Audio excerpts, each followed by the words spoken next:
En temps normal, ce type d'appartement serait vendu en 15 jours.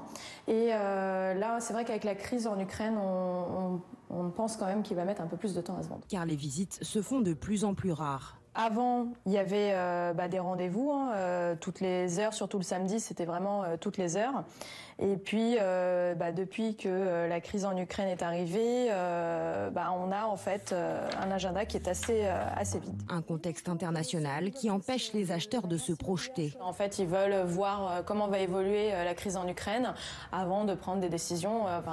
Acheter un appartement, un bien immobilier, ça reste une décision importante dans une vie. Et si vous souhaitez acquérir un logement sur plan, c'est-à-dire pas encore construit, ce n'est pas le meilleur moment selon ce spécialiste. Le devis que vous obtiendrez aujourd'hui n'aura sans doute plus rien à voir avec ce que vous devrez effectivement payer d'ici plusieurs mois. Car avec cette guerre, les entrepreneurs russes ont désormais beaucoup de mal à livrer leurs produits, parfois essentiels à la construction d'un bâtiment, comme l'aluminium. Dans les calculs de rentabilité, de coûts de construction et de rénovation, on a mis une augmentation, un pourcentage supplémentaire sur le coût de la matière première, pour faire nos calculs sur des immeubles qui seront livrés dans un an. Autre point qui pourrait freiner les potentiels acheteurs, le taux d'emprunt, après avoir connu un niveau exceptionnellement bas, remonte. En janvier, s'il était possible d'emprunter à moins d'1% sur 20 ans, aujourd'hui, le taux moyen s'établit à 1,35%.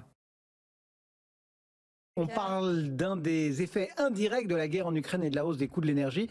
La flambée des prix du carburant est peut-être en train de stopper net le début d'exode urbain des 2 dernières années. Mais oui, on commençait à on commençait à le sentir poindre un peu ce truc-là. C'est-à-dire qu'effectivement, quand vous faites les comptes, vous-même acheteur, et on a pas mal de témoignages d'agents immobiliers qui nous en parlent, vous vous dites, je voulais partir, m'éloigner de ma grande ville, de ma grande métropole. J'ai pu le faire grâce effectivement au télétravail, encouragé par les confinements, la crise sanitaire, j'ai besoin d'être seule, loin des gens, et avec mon petit bout de jardin. Le problème, c'est qu'effectivement, même si j'arrive un petit peu télétravailler, je vais avoir davantage besoin de ma voiture. Encore faut-il que d'abord j'ai suffisamment de voitures pour toute la famille et qu'en plus je puisse financièrement assurer les pleins d'essence que ça va nécessiter. Et à l'heure où les coûts effectivement des matières premières et de l'énergie s'envolent, oui, on a déjà des acheteurs, des candidats à l'achat qui commencent à arbitrer en la défaveur des zones plus excentrées et à retourner vers les choix un peu plus rationnels, ceux des grandes villes. Alors est-ce que ça va stopper net le mouvement? Je ne sais pas. Il y a aussi un autre élément qui commence à arriver. Ce sont les banques elles-mêmes, au-delà même de l'arbitrage des Français. C'est les banques elles-mêmes qui commencent à se dire, il va falloir que je regarde un petit peu plus ce qui se passe de ce côté-là. C'est ce qu'on appelle le fameux reste à charge, vous savez. C'est-à-dire qu'on va regarder à la fin, quand vous aurez fini de rembourser votre mensualité de crédit, ce qui va vous rester pour vivre. Alors vous le savez, il y a le taux d'endettement aussi. Ça, c'est quelque chose qu'elles n'ont pas le droit de dépasser, les banques. Sauf qu'en fait, vous pouvez ne pas dépasser les 35% d'endettement et pour autant avoir un reste à charge suffisamment faible pour que finalement cette hausse des coûts de carburant finissent par plomber votre reste à vivre en fait. Et les banques commencent à l'intégrer et c'est le courtier Vous Financez qui m'a raconté une histoire qui en témoigne assez clairement. Un couple du côté de Troyes qui voulait acheter une maison à rénover à 30 km de Troyes. Coût global de l'opération, 150 000 euros. Sauf que la banque a anticipé elle-même que ce couple allait devoir acheter une deuxième voiture et qu'il allait avoir derrière des frais en essence. La banque a refusé le crédit. Le couple revient quelque temps après avec un projet en centre-ville de Troyes. Montant global pareil, 150 000 euros. La banque valide le projet. Vous voyez bien. La banque a estimé que...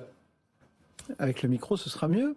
C'est toujours mieux avec le micro. Donc la banque a estimé que même si les prix de l'immobilier étaient plus élevés en centre-ville, le coût de l'éloignement pèserait au final plus lourd. Exactement. La banque elle-même, quoi. La banque elle-même a anticipé et a donc décidé de faire un arbitrage en la défaveur de l'éloignement de la grande ville plutôt et rester dans le centre-ville, quitte à ce que effectivement on ait moins de surface habitable, mais au moins on est plus rassuré au niveau des coûts globaux que cet éloignement aurait impliqué. Très clairement, en fait, la hausse des coûts de carburant est en train d'effacer les gains de pouvoir d'achat immobilier qu'on avait en s'éloignant des villes trop chères, des métropoles.